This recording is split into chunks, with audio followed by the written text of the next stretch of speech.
Assalamualaikum warahmatullahi wabarakatuh. Pada kesempatan kali ini, saya akan mempresentasikan materi tentang manajemen likuiditas. Definisi likuiditas. Likuiditas adalah kemampuan bank untuk memenuhi kewajiban hutang-hutangnya, dapat membayar kembali deposannya, serta dapat memenuhi permintaan kredit yang diajukan oleh debitur tanpa terjadi penangguhan. Konsep likuiditas. Yang pertama, dari sudut aktiva, likuiditas adalah kemampuan untuk mengubah seluruh aset menjadi bentuk tunai atau cash. Yang kedua, dari sudut pasiva, likuiditas adalah kemampuan bank untuk memenuhi kebutuhan dana melalui peningkatan portofolio liabilitas. Yang ketiga, kemampuan untuk mendapatkan likuiditas baik tunai maupun non-tunai melalui pinjaman dari sumber-sumber ekstern perusahaan. Yang keempat, untuk memenuhi adanya permintaan penarikan dana sewaktu-waktu pranasabah. Selain menjaga kesetiaan likuiditas, setiap bank juga harus mematuhi ketentuan atau syarat yang diterapkan oleh Bank Indonesia, yakni giro wajib minimum. Sumber likuiditas. Yang pertama, aset bank akan segera jatuh tempo. Yang kedua, pasar uang. Yang ketiga, sindikasi pembiayaan. Yang keempat, cadangan likuiditas. Yang kelima, dana-dana last resort. Tujuan manajemen likuiditas. Adapun tujuan manajemen likuiditas adalah untuk menjaga posisi likuiditas bank agar selalu berada pada posisi yang ditentukan oleh otoritas moneter, yaitu Bank Indonesia. Mengelola alat-alat likuid agar selalu memenuhi semua kebutuhan arus kas, termasuk kebutuhan yang tidak diperkirakan, misalnya penarikan yang tiba-tiba terhadap sejumlah giro atau deposito berjangka yang belum jatuh tempo. Meminimalkan idle fund atau dana yang menganggur. Menjaga posisi likuiditas dan proyeksi arus kas agar selalu dalam posisi aman, terutama dalam tingkat bunga berfluktuatif. Fungsi manajemen likuiditas. Likuiditas dapat berfungsi sebagai berikut. Yang pertama, untuk menunjukkan bank sebagai tempat yang aman untuk menyimpan uang. Yang kedua, memungkinkan bank untuk memenuhi komitmen kreditnya. Yang ketiga, untuk menghindari penjualan aktiva yang tidak menguntungkan. Yang keempat, untuk menghindari diri dari penyalahgunaan kemudahan dari otoritas pengawas moneter karena meminjamkan dana likuiditas dari bank sentral. Yang kelima, memperkecil penilaian risiko ketidakmampuan membayar kewajiban penarikan dananya. Strategi manajemen likuiditas. Ada dua strategi.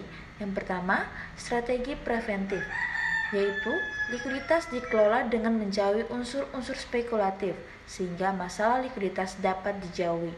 Yang kedua, strategi represif. Beberapa cara atau strategi represif yang diterapkan untuk mengatasi masalah likuiditas, yaitu meminjamkan dana dari pasar uang. Yang kedua, mengkonversikan dana valuta asing yang dimiliki. Yang ketiga, meminjamkan valuta asing dari pasar internasional. Dan yang terakhir, memanfaatkan fasilitas. Pengukuran likuiditas manajemen jangka pendek. Yang pertama, GWM. GWM sama dengan saldo giro pada Bank Indonesia dibagi dengan kewajiban pada pihak ketiga 2 minggu sebelumnya.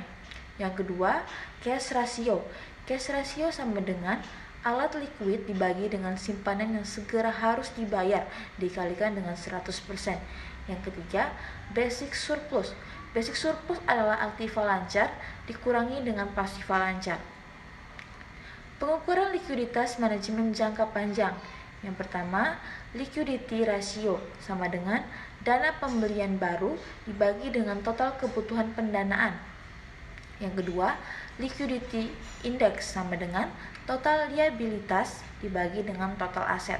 Yang ketiga, loan to deposit ratio sama dengan IS sama dengan total pembiayaan yang diberikan dibagi dengan total dana pihak ketiga ditambah dengan modal inti dikali dengan 100%. Instrumen likuiditas manajemen. Adapun instrumen yang harus dilakukan bank agar senantiasa tetap likuid adalah yang pertama, memiliki primer reserve atau cadangan primer, yaitu berupa kas atau saldo yang ada pada Bank Indonesia atau bank lain. Dalam dunia perbankan, cadangan primer terdiri dari yang pertama, giro pada bank sentral atau giro wajib minimum. Yang kedua, kas pada valuta. Alat liquid ini berisi uang tunai yang dipelihara oleh bank untuk memenuhi kebutuhan transaksi sehari-hari. Yang ketiga, giro pada bank lain. Rekening giro pada bank lain bertujuan untuk melancarkan transaksi antar bank. Yang keempat, item-item uang tunai yang masih dalam proses inkaso. Yang kedua, memiliki secondary reserve, yaitu merupakan cadangan yang berfungsi sebagai penyangga primer reserve ditanam dalam bentuk investasi jangka pendek. Adapun cadangan sekunder berupa surat-surat berharga bisa berupa sertifikat wadiah Bank Indonesia atau SWBI, surat berharga syariah negara atau SBSN, mempunyai akses ke pasar uang. Secara garis besar, manajemen likuiditas adalah kegiatan memperkirakan kebutuhan dana yang berasal dari penghimpunan dana atau deposit inflow dan untuk penyaluran dana fund outflow dan berbagai komitmen pembiayaan atau finance commitment. Manajemen likuiditas dilakukan tidak saja untuk mengukur posisi likuiditas pada bank yang sedang berjalan, tetapi juga dipergunakan untuk memeriksa kebutuhan dana pada berbagai skenario jika terjadi kondisi yang berbeda. Likuiditas merupakan hal yang penting bagi bank untuk dikelola dengan baik karena akan berdampak pada profitabilitas serta business sustainability dan continuity.